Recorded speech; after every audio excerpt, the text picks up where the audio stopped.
Vote, vote, vote. Get out there and nominate your favorite podcasts.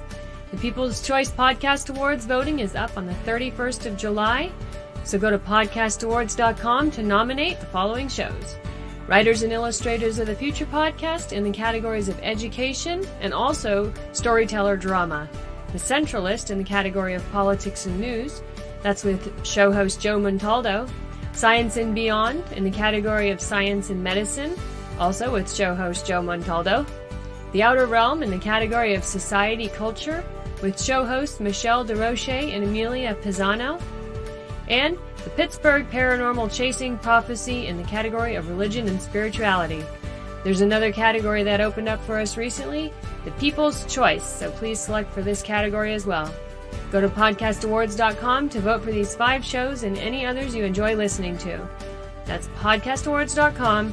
And remember, voting ends July 31st, so go ahead and get your votes in. And we are live on the Red Pill News. How are you guys doing out there all over the world? I love to hear from my international audience. I love to hear from people from all walks of life telling me what's going on, what they're feeling, what they're thinking, man, what they want for the future. I'll tell you this. We're not that different in the world. I mean, we want the same stuff, really. And it's actually pretty simple. I think that the fact that government just loves to control people across the board. And inside of that control, unfortunately, you're in the middle of it, unless you can live outside that machine or get what you can get from it and still be kind of free.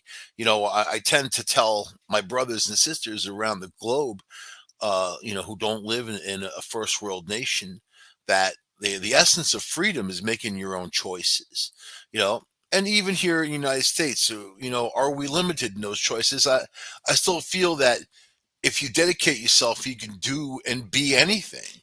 You can climb to any goal that there is because the opportunities are there. In some places, you don't have that. In some places, those nations don't even have a financial base to springboard off of. So the United States is good for many things. I think it's good for people in many ways. It's a work in progress. And my problem with it is the politicians, and they're supposed to be representing us, all of us, not talking to certain groups, not labeling people, not saying, oh, you there, you're black, I'm going to do special things for you. Oh, over there, you're transvestite, I'm going to do special things for you too. How about you just equality? And there are people out there like the transvestite gay group and all that, right? Is makes up 3.4% of our population, homosexual, gay, whatever, lesbian, whatever, whatever people designate themselves as. That's 3.4%. There's people who think that there's a lot more out there that don't fess up because they're in the closet. But let's work off that 3.4%. So there's a larger part of society that doesn't, is not part of that group. But it doesn't really matter because you shouldn't be judging somebody because if they're gay or lesbian or whatever. But it's like you can discriminate for yourself. Like, I'm not going to be that way. I'm not that way. Whatever. That's fine. But if people are born a certain way, it just is what it is. And you could take your Bible, like the guy with the cakes, and he didn't want to make a cake for the 2 gay men because they wanted to be 2 guys on the cake. Let me tell you, man, the price of those cakes, you come in and give me that kind of money, I'll put 3 gay guys on there. I'll put 40 of them. What do I care? I'll put a dude with a horse. I don't care. It's about money. Being in business is about money. And when you take your Bible and say, oh, my Bible won't allow me to do that, that's a lie. And the Supreme Court failed inside of that because they didn't argue the right point. The point was argued for the guy making the cakes that it got in the way of his religious beliefs. Therefore, he didn't have to do it. And he didn't have to serve all of the public, and then only a portion of the public, I suppose. But show me in the Bible where it says, thou shalt not make a cake for 2 gay men. Show me where it says that. I see a lot of part where his Jesus talks about forgiveness, things like that. Talks about tolerance. Oh, Jesus sat down with all walks of life and broke bread, didn't he? So whatever, man. If you want to believe people's religious stuff, you want to believe people, they're what they think is ideals is just their very thin, made up belief, right? And their ideals should be love and spreading love, and it's not about being judgmental. Oh yeah, yeah, it says that in the Bible too about not to be judgmental. Don't throw stones, all that other stuff. So whatever. This is what I see out there, and there's a struggle going on between people, between men and women, especially. A struggle, right? Inside of the struggle, there is uh, an effort that's getting in the way of people's natural path of relationship. That effort is the media in general, the megla media, right? Uh, Commercials and how they portray people, how they portray men to be weak and women to be strong. I see this one commercial now and then, like, here's these this woman, like, she's doing all this stuff, she's vacuuming and doing laundry and like all everything that you would do normally, like within a week, she's doing all within this 30-second commercial spot, running, running, running, not even breaking a sweat. And then she's doing work, and then she's playing the piano. And if you know people, especially stay-at-home moms or whatever, or women who work. My mom worked and supported two children, and she worked two jobs at times to do that.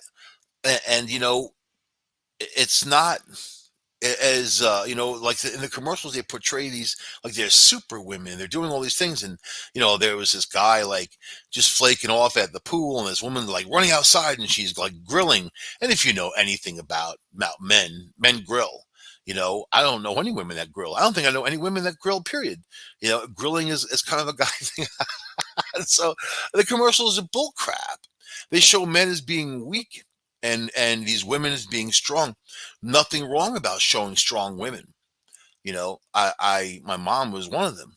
There's nothing wrong about showing strong women, and you take away from people like that by belittling or putting an emphasis on somebody who clearly doesn't do all that work within 30 seconds. I like to watch this Hamptons camera. It's the only thing I can afford about the Hamptons is for me to sit and watch their camera online and people going to the beach. That's how pathetic my life is sometimes. So, but I like hearing the waves crash. I like hearing the seagulls, man. And you see these people out there, during the week and on weekends. Mainly it's women taking their kids out there, frolicking around in the sun. They showed up in a car that costs at least $100,000 or more. It is the Hamptons, and then most likely the house they go back to is worth at least $1 million. These are local beaches where you have to be a resident of that place to get on them. So, basically it's just these aren't the people who are doing all the work. These aren't the people. These are people who monkey branched up to whatever they got, and that's where they are. And it doesn't look like they have to work very hard if they're going to the beach all the time. And you see the same people going to the beach like during the week, and I watch it enough where I can tell. Which is kind of creepy. I'm like stalking people in the Hamptons from their camera. I'm not the only one, man. But it just says something to me that there's a part of the politically correct society that wants to destroy people's relationships. They want to overstate roles or understate roles so people think they're not getting a fair deal, and then there's no better place to see this than out there in the world. I mean, I love these stories. Here's one. The Washington Post. It's really probably the newspaper is good for putting down for like puppies or something, or dogs, they're gonna poop on your floor. I don't read the Post normally, and I like that. And there's reason. This is the reason, because they are putting the emphasis on three women. I'll read you the headline first. Three women discovered they were dating the same man. They dumped him and went on a months long road trip together, right? So they're going to tell it from the angle of, here's these three chicks and we're going on the road. The only thing they have in common is this dude, right? And I was like skimming through the story. I'm like, I feel like this guy's my hero in a way, because it's very difficult to manage that kind of time. One woman's demanding enough. Two, three. You have to be very well organized, man. Believe me when I say very well organized to handle something like that. And obviously, the guy got busted. So, but it's funny anyway. Anyway, here it is. Three young women are touring the West together this summer, united by something they never imagined they'd have in common: a penis. They all had the same cheating boyfriend at the same time. I I do know a woman who dated 10 dudes for 10 years at varied times, but three, four, five at a time. Yeah, so it's not just the guys out there that do it. It takes all kinds. I'll just say that. That's my little disclaimer, right? Instead of feeling bitter about their discovery, Abby Roberts, 19 years old, of Salt Lake City, and Becca King, 18 years old, in Morgan Tabor, 21 years old, who both live in Boise, Idaho. See, he was smart too. He had divided up Salt Lake City over there, Boise, Idaho over there. Although the two in Boise, I don't know, man. Boy, it's a big place, but not a lot of people. All right. So they said they decided the best way to cope was just to move on in a 30-year-old school bus that they bought and renovated themselves for over 2.5 months. So the three girls bought a bus. I'll guarantee they probably each had two guys, like the friend zone simps, they call it, right, hanging out, working on the bus, putting all kinds of new. We're not going to let you go on the road by yourselves without being in a safe bus. You can hear it. You can see. You can hear it, right? These girls aren't mechanics. When they say they renovated the bus, they probably kind of just put some stuff up. You know what I mean? And all right, so the trio hit the road almost a month ago and are currently camped in Bozeman, Montana. If you're looking for some single girls, I mean, they're out. Look for some funky bus, right? Where they're hiking, they're taking in nature, they're sharing a lot of laughs, they're documenting their adventure on Instagram. There you go. They have an Instagram fan page. The three amigas, the Bam. They called it the Bam Bus. The Bam Bus, which they named after each of their first initials. Really, Bam, Bam, Bam. We're living our dream life, having a blast, Tabor said. It's incredible to think like it happened because of him.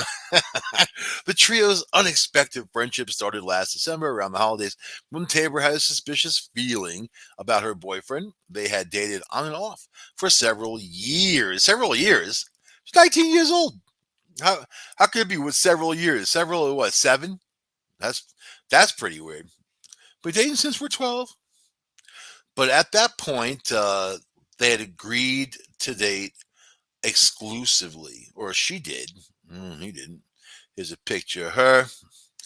She noticed that her boyfriend, a 20-year-old college student who lives down the street from her parents' house in Boise, was texting several women, receiving flirty comments on his social media posts.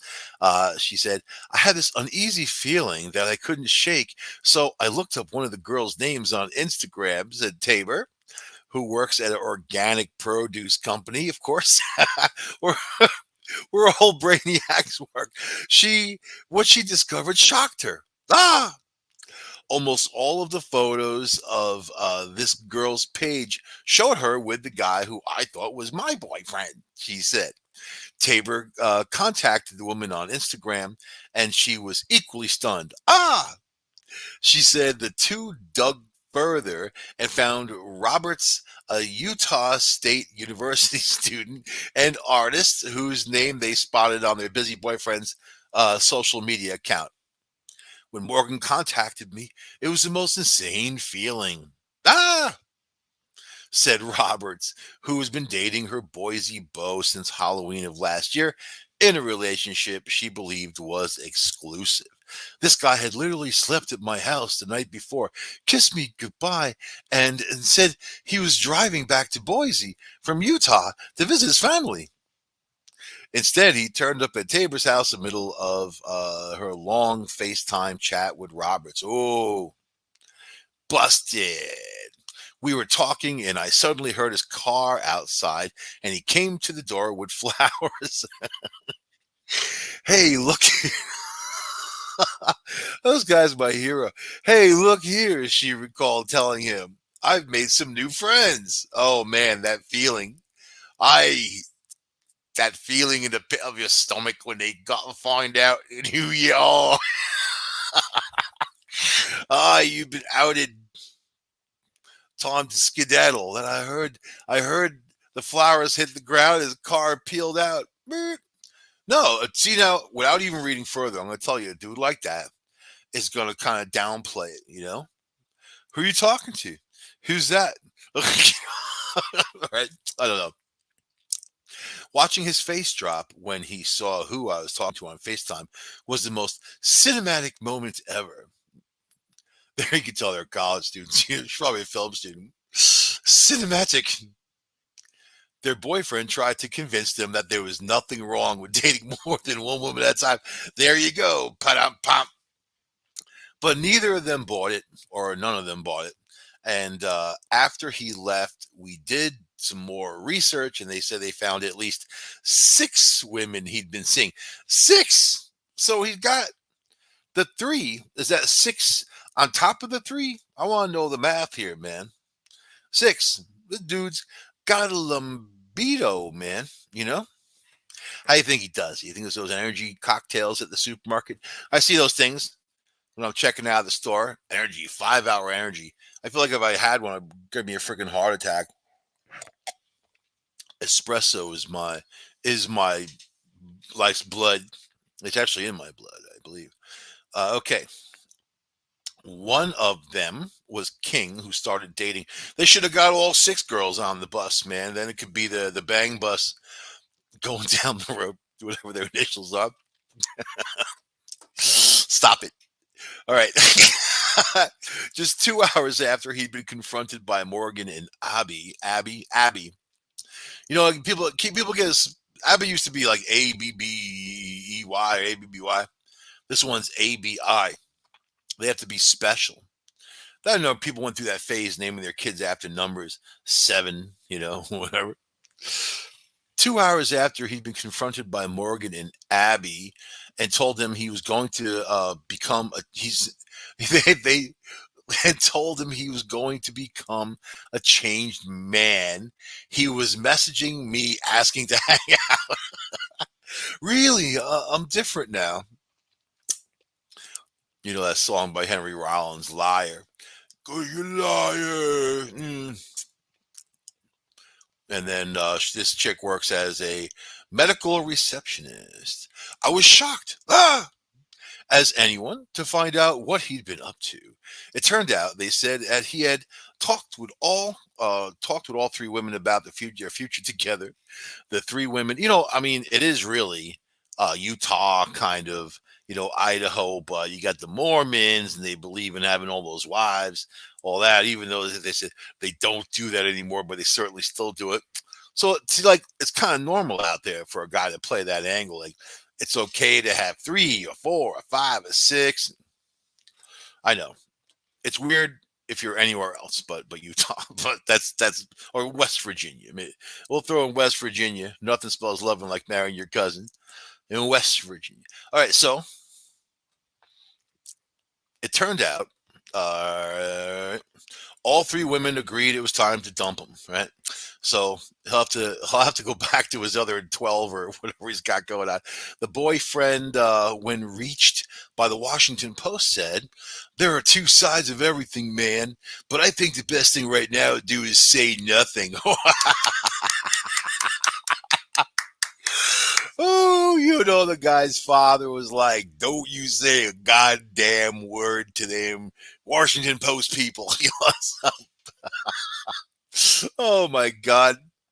Solemn advice. Best thing to do right now is say nothing. He spoke briefly in a phone interview on the condition, but that his name not be used. I really don't want anything to do with them anymore. You know, since they found me out, I don't want them.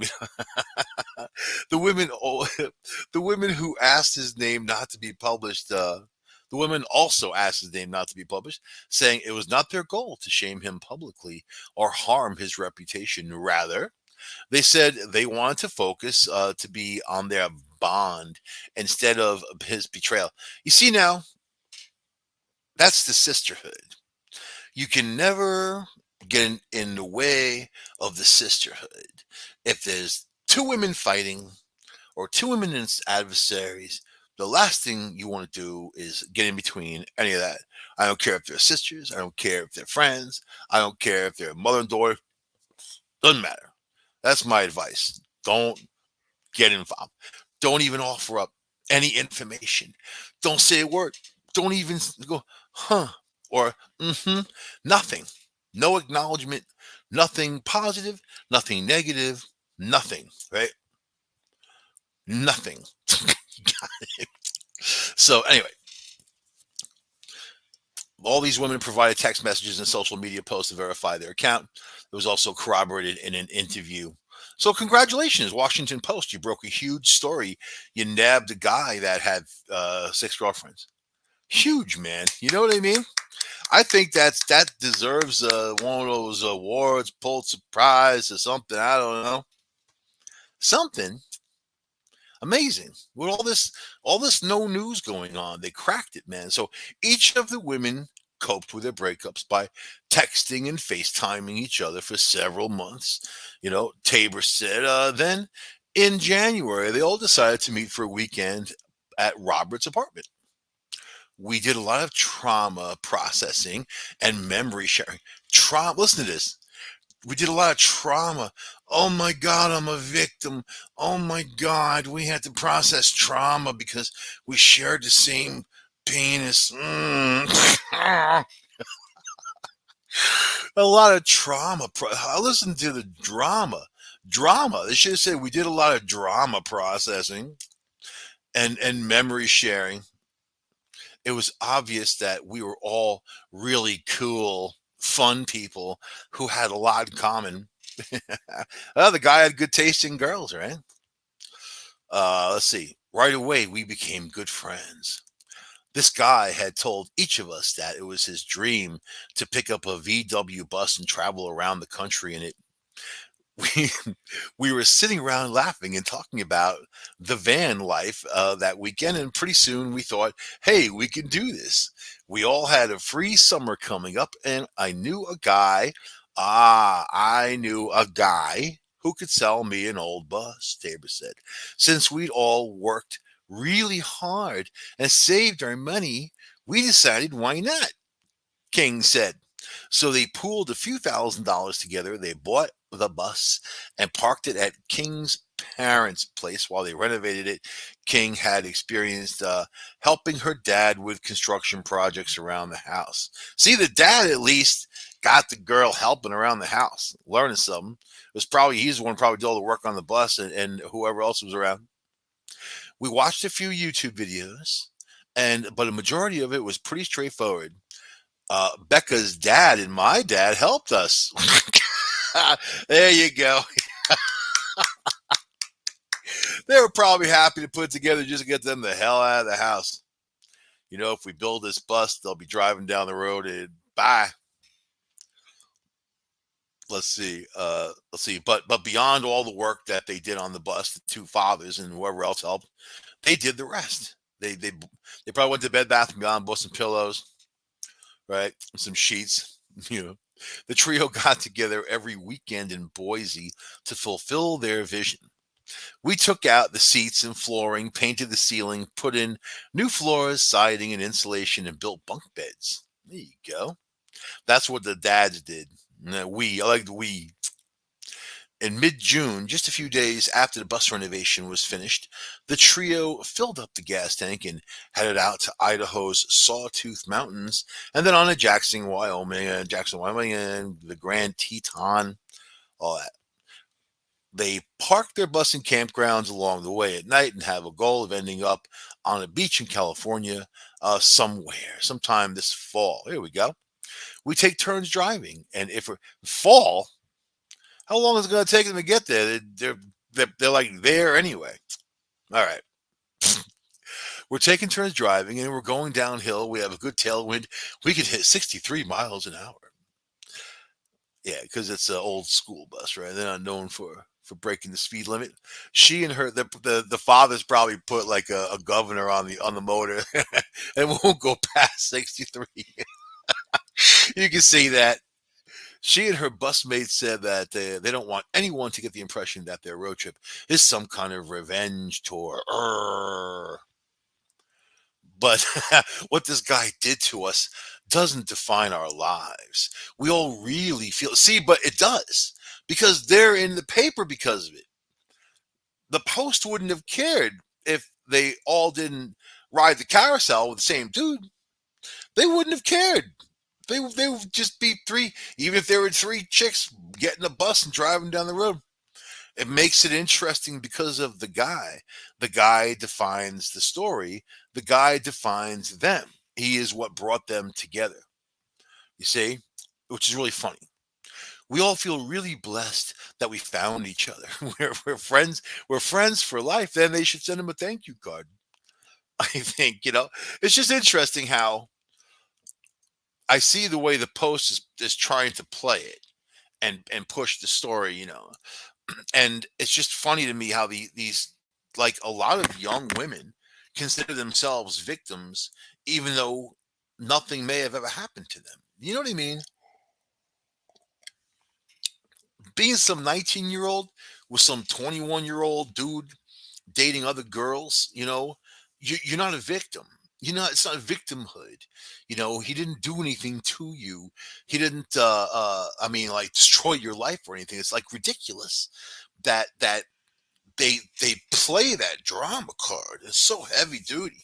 Oh my God. We were sharing our PTSD together. So yeah, learn your lesson with people. They're all about themselves a lot of times. And when it shows the story actually has a broader point to me. It shows how not just how these women can like see themselves and how they vilify the guy too, right? Like you said, there's two sides to every story. Two sides to every story. I'm sure there's a lot of stuff going on there. But he's a young, horny guy, right? When I was growing up, people watched Star Trek, man. Captain Kirk was boinking his way through the universe with everything that there was. It wasn't like, oh, I've got to be solely there for you, or, yeah, you meet someone right away and you got to get engaged and get married. For what? For what? If you fall in love, you want to have kids and whatever. How long does that last these days? Average marriage, maybe 8 to 10 years, maybe 12 years the most. If you're in a relationship longer than that, there's either you suffered that length of time or whatever, man. It very few, very seldom, very few and far between do you have people out there, unfortunately, that have these dreamy relationships. I know a few, or they at least tolerate each other, or they're so deep into it they're not going to go anywhere. But it just is what it is, and you have to be accountable for yourself. And if someone, I mean, come on, it's one thing if the person's life, you are either living together or living near each other and you see each other every day, you have dinner with each other, then you know more about them. Obviously these girls didn't know much about this guy, and they start looking at his wide open social media where anybody can see what's going on and find these other girls. It wasn't like he was Mr. Super Sleuth trying to hide things, right? He's a 21-year-old college student. Is exactly what I would expect to find. I don't expect to find a middle-aged man in college boinking girls, even though they go and they try. The old guy, the old guy at the club.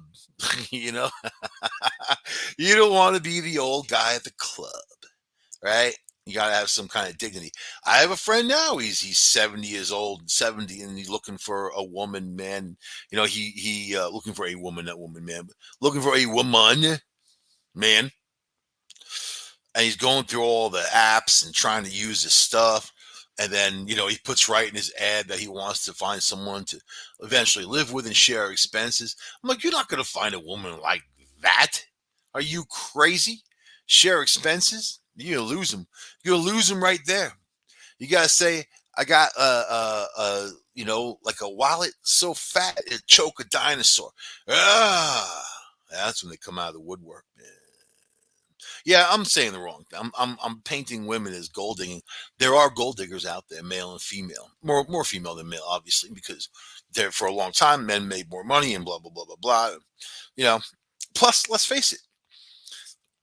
Look at these older men who have the big bucks. I mean, do you think these young beautiful women would be with him if they didn't have the money? You think Donald Trump would have Melania? Even though I still am sure that 99% sure that she's a cyborg of some sort, But do you think Melania would be with Donald Trump if he was Donnie the Carpenter or Donnie the Garbage Man or Donnie the guy who works at 7-Eleven? Of course not.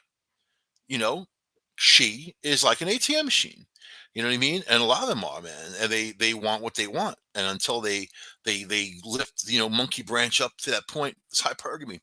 Bigger and better, going up and up and up and up. And they get to a certain point where they're comfortable. And that lasts for a little while. Maybe they have a couple of kids and then it goes on again. This is very common now.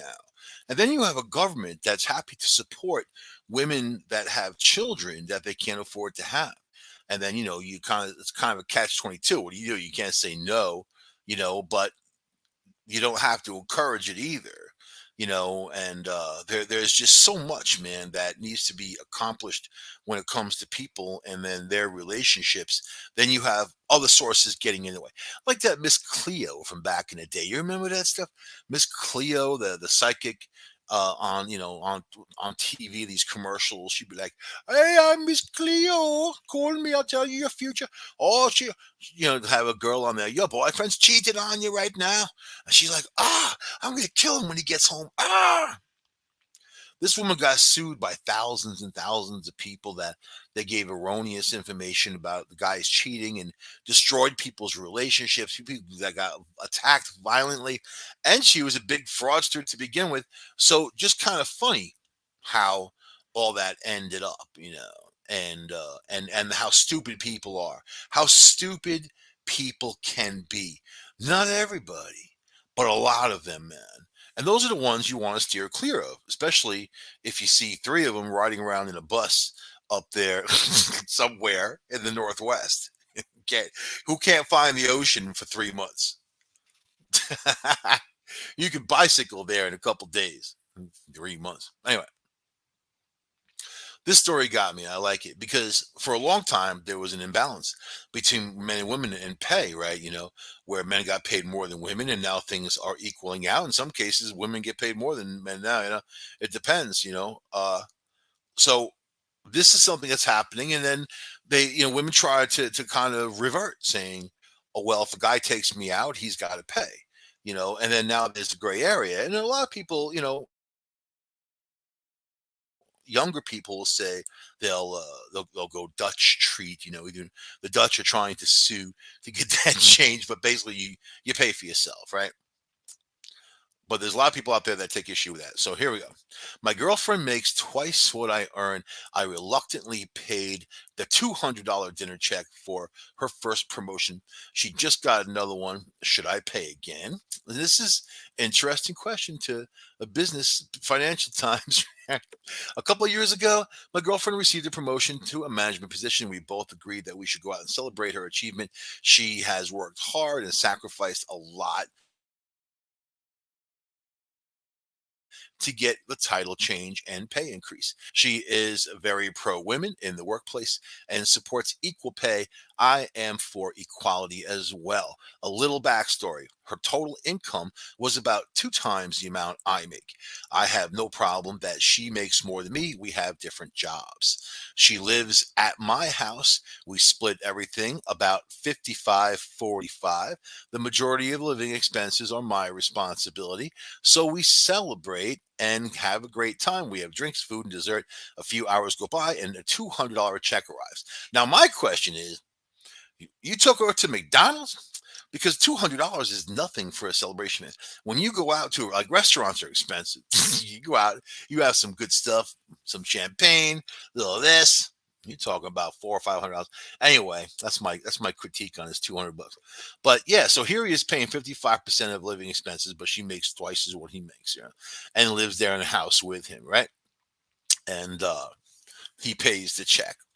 He says, I am a nurse, and my rewards are when my patients go home. So even better, he's a nurse, but even worse, a male nurse is somebody who gets tortured in their workplace, man. I know some male nurses, and they have a very hard time in their job because they get mistreated by the other nurses who are females. They get looked down upon and whatever. It's crazy because they're doing the same job, right? Although when you go in, you get blood taken, whatever, you want that male nurse. Isn't that funny how that works? Me, I don't care. I want the bitchiest nurse because they're the ones who uh, I'll be attracted to. Number one, they're the ones who get stuff done. They're the ones who get stuff done, right? I know a lot of nurses. Nurses work very hard, and they go through a lot of stuff. That's why they get a little uppity, man. So, and they don't quite get the support. Doctors don't do all that much if you think about it. They kind of bobblehead around and come in and see you for 3 seconds and tell you you're fat and you need you to lose some weight, and then they send the nurse back in, make you sign all the forms, right? They just want you to pay. That's kind of how it goes. Okay, so the dude says, usually we split the cost of dining 50-50, although this time she felt I should pay because we were celebrating her achievement. I ended up paying. A couple of years later, she has received another promotion to director with a pay increase. With her promotions, we spend less time together. I end up taking on more responsibilities at home. She feels the same way about this second promotion. I should be the one paying for the celebration. I don't feel like I should pay. Uh, I have never cared enough to go out to celebrate any of my work life. It is not important to me. But you see, there are people out there who need to celebrate themselves and what they do. It's okay to celebrate. It's okay to party, but it's you got to be careful and keep your ego in check, man. The Buddha said, F your ego. You get it? F your ego, man. I had to clean it up for FM radio. FM radio. But this person says it's not important to them because their life is the reward of helping people. The other one, no. So it's like that. Now, if you don't share things 50-50 and you share a home with somebody else, that other person is going to feel slighted. Even if you're in a business relationship, if you're doing more work than the other person, and then you're the one paying for stuff or you're paying for the bulk of it, that person's going to feel slighted, right?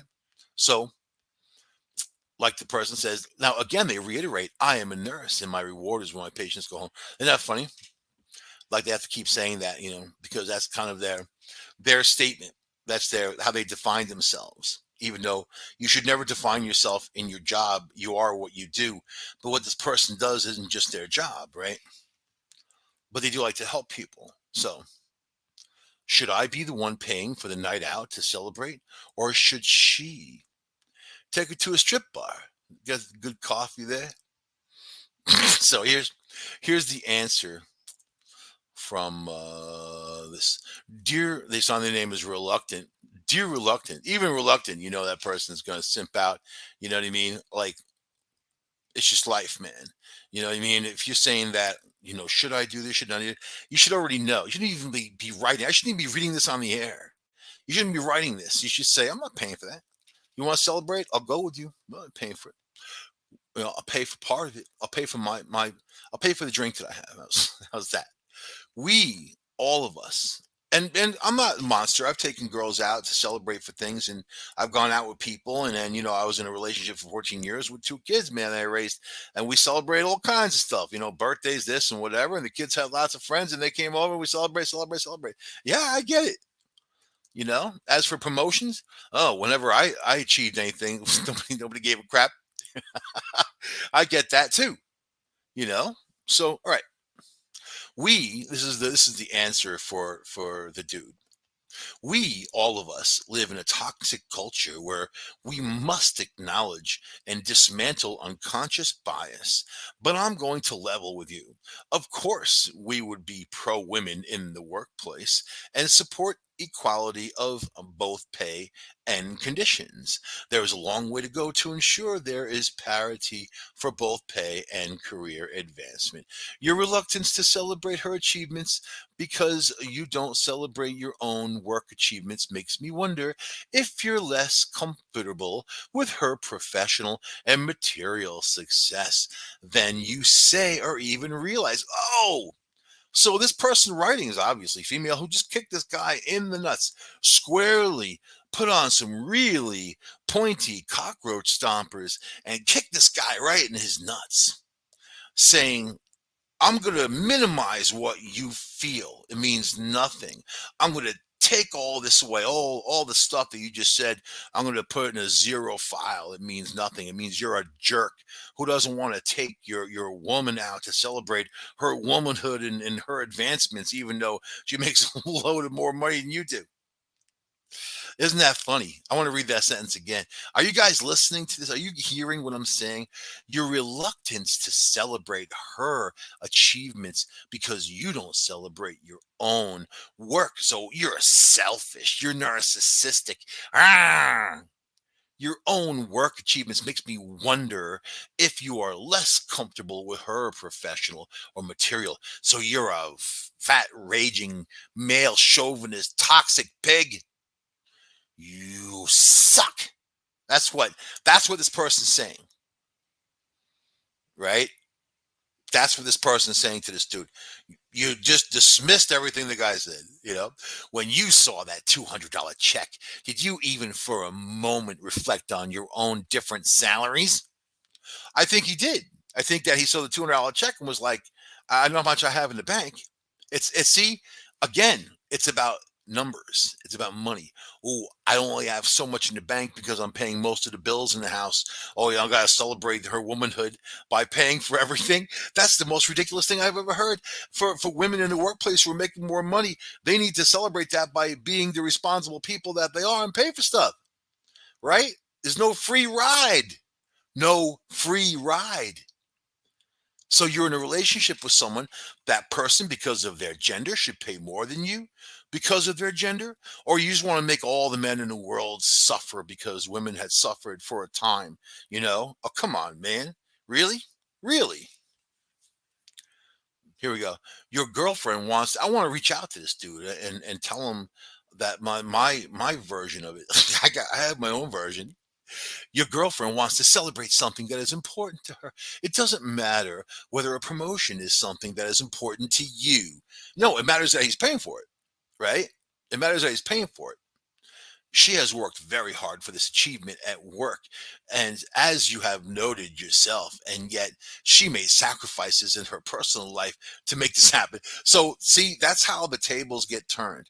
Oh, she made sacrifices to achieve this high position and make the money. So she's doing less around the house and paying for less bills, and she's there less and whatever. Really? Is that sacrifices, or is that her personal endeavor? A sacrifice is something that you have to do for something else, or something that you need to do for something else that is more important. This isn't a sacrifice. This is this woman climbing the corporate ladder. This is what women have the pro female women's movement, the feminist movement. This is what they have been all about for how many years? All about is climbing the ladder and being successful. Do you know that 84% of all women who work in the United States say they're unhappy with their work life, unhappy with their jobs, and they'd rather be home raising children. 84% of women say that. And then you're going to say that they don't have rights, or whatever. And when I mean, granted, for a long time, women in the workplace were put down and shoved aside, or just used. I mean, all kinds of stuff. I mean, as if you're an educated person, you know all these things, but not now. Things have changed dramatically, and now people are climbing for these goals, and they're reaching these goals too. This woman climbed the ladder. It was no sacrifice. She's not sacrificing anything. The whole point is she wants to do to pay. That's the whole point.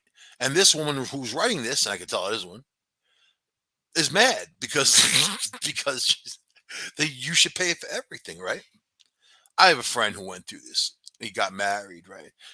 And he had paid for everything before the marriage, and he had paid for everything after the marriage. And it became a huge stickling point. They both made exactly the same money. They both worked in the same company, same job, same money. And she spent her money on other things. She eventually spent her money on seeing a guy that she used to see, and giving him money. She even gave some of her husband's money to the guy. So, yeah. So that didn't work out well for them either. So, all right, so we'll continue with what this woman's writing.